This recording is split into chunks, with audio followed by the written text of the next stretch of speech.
At the crack of dawn, Claire gathered up the partnership proposal she'd slaved over all night and headed to M Grand Tower with Charlie in tow. Gazing up at the imposing 100-story skyscraper, the sheer absurdity of her mission crashed over her like a tsunami. How could a juggernaut like M Grand Group ever take the Wilson family seriously? And to waltz in, expecting to walk out with a cool $30 million? It was like a panhandler showing up at the chairman's mansion demanding a mega jackpot. Still, a promise was a promise. She'd given her word to Grandma in front of everyone and their mother. Backing out wasn't an option, even if it was a kamikaze run. Charlie picked up on her jangling nerves. He reached out to smooth an errant lock of her hair, his touch soothing. "Relax. You've got this.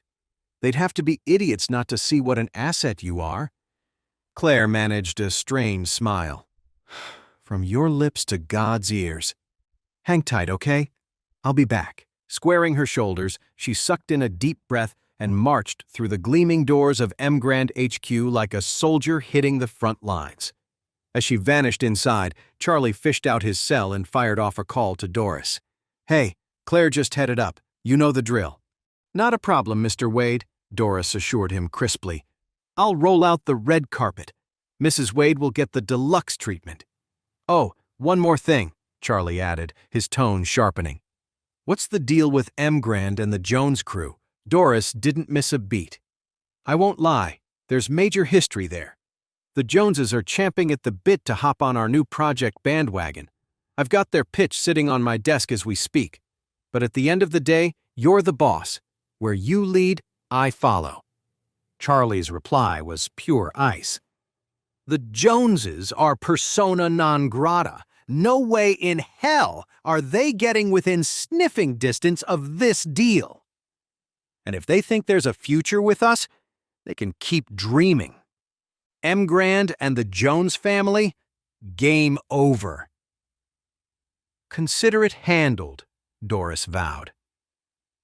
Meanwhile, Claire approached the reception desk in the cavernous lobby, steeling herself for a hard sell. She wasn't holding her breath that Doris Young, the vice chairman, would even agree to a face-to-face. After a few minutes that felt like a few eternities, a poised young woman in a chic power suit clicked over on mile-high heels. "Miss Claire, I presume? Miss Young is eager to see you. Right this way, please." Claire nodded, puzzled. She was still in line, waiting for her appointment. Why the special treatment all of a sudden? Did Doris know she was coming? But that made zero sense. How would a big shot like Doris even have her on her radar? Claire was stumped, but she wasn't about to look a gift horse in the mouth. Opportunity was knocking, and she was answering. She scurried after the assistant, who ushered her directly into Doris's sprawling office. The moment Claire crossed the threshold, Doris sprang up from behind her gleaming desk with a warm smile. "Miss Claire, it's a pleasure. I'm Doris Young, the vice chairman here at M Grand Group." Face to face with Orus Hill's most powerful woman, Claire's stomach was doing somersaults. "The pleasure's all mine, Miss Young. I'm here to discuss our hotel renovation bid. I know the Wilson family isn't exactly in your league, but we've got a stellar reputation in the remodeling business. Nobody can touch our quality and hustle." Her hands shaking a bit, Claire thrust out a glossy folder stuffed with papers. "Here's our company overview and references. If you could just take a quick peek." Doris accepted the packet graciously, giving it a cursory skim. "I've heard great things, Miss Claire. Honestly, I think M Grand and the Wilsons would make a dynamite team." Claire nearly fell over. "For real? You're not kidding?" It couldn't possibly be this easy. Where was the catch? "Absolutely," Doris confirmed, still smiling. "I won't pretend the Wilson family quite meets our normal partnership criteria. But our chairman? He's over the moon about you, Miss Claire. He's eager to work together." "Your chairman?" Claire parroted blankly. "And who might that be?" Doris's smile turned cryptic. "Oh, just someone from the Wade family. Goes by Wade." "Wade?" Claire frowned, perplexed. "Funny, I don't know any Wades. Well, except my husband Charlie." Doris just nodded, her expression giving nothing away. Charlie had been crystal clear. His identity was strictly hush-hush. She couldn't say more even if she wanted to. But Claire? She was drawing a total blank.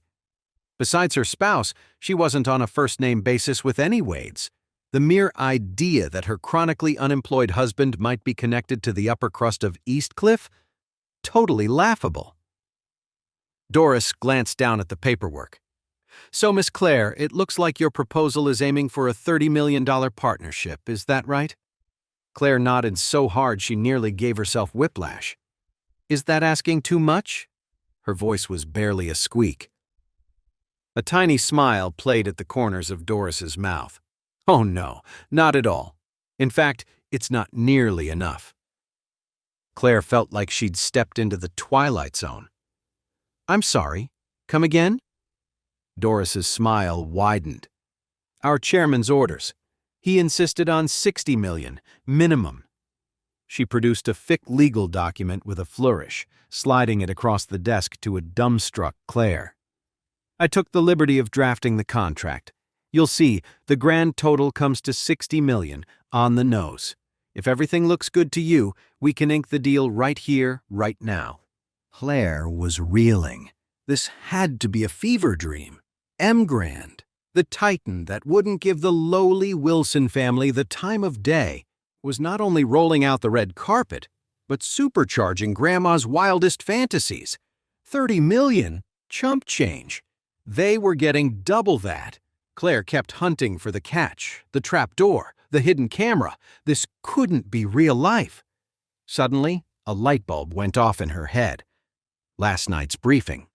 How Charlie had practically strong-armed her into taking point on this pitch. He'd been so certain, so damn sure she'd crush it. And then today, right before she'd marched in to beard the lion in its den, when her nerves were shot and she was practically shaking, he'd been cool as a cucumber, smiling, confident, almost like he'd known, before she had. Before anyone. Just who was her husband, really? And what did Charlie know that she didn't? Hey amazing viewers, it's Charlie here. Thanks for sticking with us.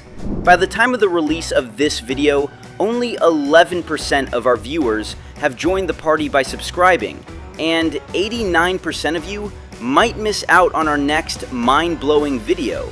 So what are you waiting for? Hit that subscribe button and join the exclusive club.